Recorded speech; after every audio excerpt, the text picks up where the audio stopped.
시청자 여러분 안녕하세요. 강예슬 전문가입니다. 오늘 제약바이오 시장 엇갈림 장세 보였습니다. 종목마다 방향 다르게 잡으면서 상당히 혼란스러우셨을 것 같아요. 삼천당 제약을 비롯해서 약세인 종목도 있었고요. 단기 모멘텀을 받은 종목도 있었고요. 그런데 이런 혼조 흐름 속에서 한올 바이오파마는 다시 위쪽으로 방향을 잡는 흐름 보여줬습니다. 차트를 보시면요. 최근 조정이 있었음에도 주요 지지 범위를 전혀 깨지 않았습니다. 오히려 구름대 위에서 매물 소화가 끝난 뒤에 반등하는 구조 나타냈고요. 섹터가 흔들리는 날에 이런 흐름을 만든다는 건 내부 체력이 살아있다라는 의미입니다. 그래서 오늘은 한올이 왜 이 자리에서 다시 위로 방향을 잡는지와 또 조정이 와도 결국에 왜 되돌아 올라가는지 그 이유가 뭔지 핵심 포인트 중심으로 차근차근 짚어보겠습니다. 중요한 시기니까요. 구독과 좋아요 눌러두시면 이후에 흐름이 바뀌는 순간을 훨씬 빠르게 받아보실 수 있을 거예요. 먼저 많은 분들이 걱정하셨던 일정 문제부터 보겠습니다. 파트너사 이뮤노반트가 TED 3상 발표를 미루면서 그럼 한올 일정도 같이 밀리는 거 아니야? 라는 우려가 나왔었죠. 하지만 이 부분은 크게 걱정하실 필요는 없습니다. 한올은 국내 공시 제도상 임상 종료 이후의 일정 발표를 임의로 조정하기가 어렵습니다. 이미 정해진 절차대로 움직여야 하고요. 그 과정은 이미 고정되어 있기 때문이에요. 그래서 우리가 보고 있던 12월에서 1월이라는 이 발표 일정은 그대로 유지될 가능성이 매우 큽니다. 일정 불확실성이 거의 해소된 만큼 단기 하방 위험도 상당 부분 줄었다고 보셔야 합니다. 다음은 시장 분위기를 완전히 바꿔놓은 바토클리맙 이상의 결과입니다. 복잡한 전문 용어 다 걷어내면 결론은 아주 단순해요. 약효가 실제 환자에서 명확하게 나타났다. 이 기대감만으로는 주가가 오래 버티진 못합니다. 하지만 데이터가 효과를 말해주면 이 시장은 바로 개선법을 바꾸죠. 그럼 이 약이 상업화될 가능성은, 기업 가치는 어디까지 다시 평가해야 하지? 이런 현실적인 질문들이 본격적으로 작동하는 단계에 들어선 겁니다. 최근 기관과 업계에서 한올의 가치가 기존보다 2단계 이상 커질 수 있다는 분석이 나온 것도 바로 이 효과 검증 때문이에요. 전고점을 다시 바라볼 수 있는 근거가 하나둘 쌓이고 있습니다.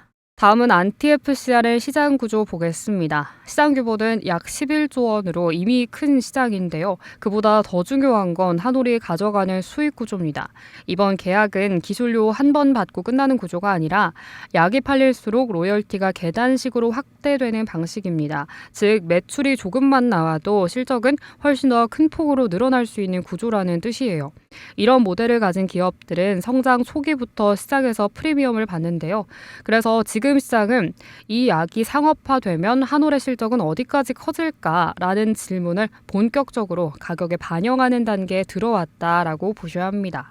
여기서 많은 분들이 놓치고 계시는 포인트가 하나 있습니다. 바로 TED 시장입니다. 기존의 TED 치료는 병원에서 받는 IV 방식이 중심이었어요. 하지만 지금 글로벌 트렌드가 빠르게 SC, 즉 자가주사 방식으로 이동하고 있습니다. 환자가 병원에 계속 방문할 필요가 없고 편의성과 지속성이 모두 좋아지기 때문이에요. 이번 이상 결과는 바토클리맙이 이 SC 시장에서도 충분히 경쟁력 있겠다라는 가능성을 보여준 결과였습니다. 즉 한올이 공략할 수 있는 시장이 안티FCR은 하나가 아니라 TED 시장까지 포함해서 2개의 대형 시장입니다.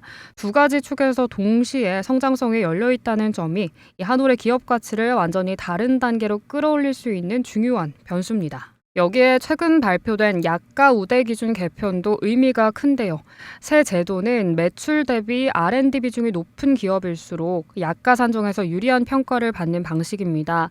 대형 제약사들은 매출이 워낙 크다 보니까 R&D 비중이 낮게 나오고 그래서 오히려 불리한 경우가 많은데요. 한올은 그 반대입니다.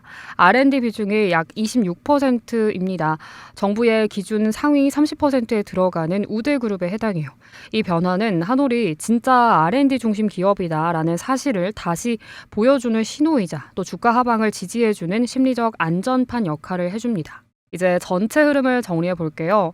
일정 리스크는 사실상 해소됐고 이상 데이터는 약효를 명확하게 증명했고 안티FCRN과 TED라는 2개의 대형 시장이 동시에 열려있는 상황입니다.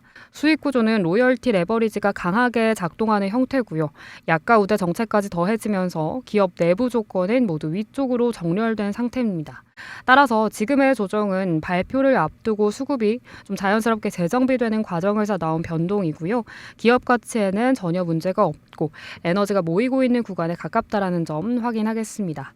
전고점을 넘어서는 흐름은 이미 내부에서 조용히 만들어지고 있다라고 보시면 됩니다. 오늘 내용이 도움되셨다면 구독과 좋아요 눌러주시고요.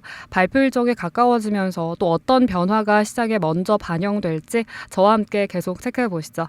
지금까지 강예슬 전문가였습니다. 고맙습니다.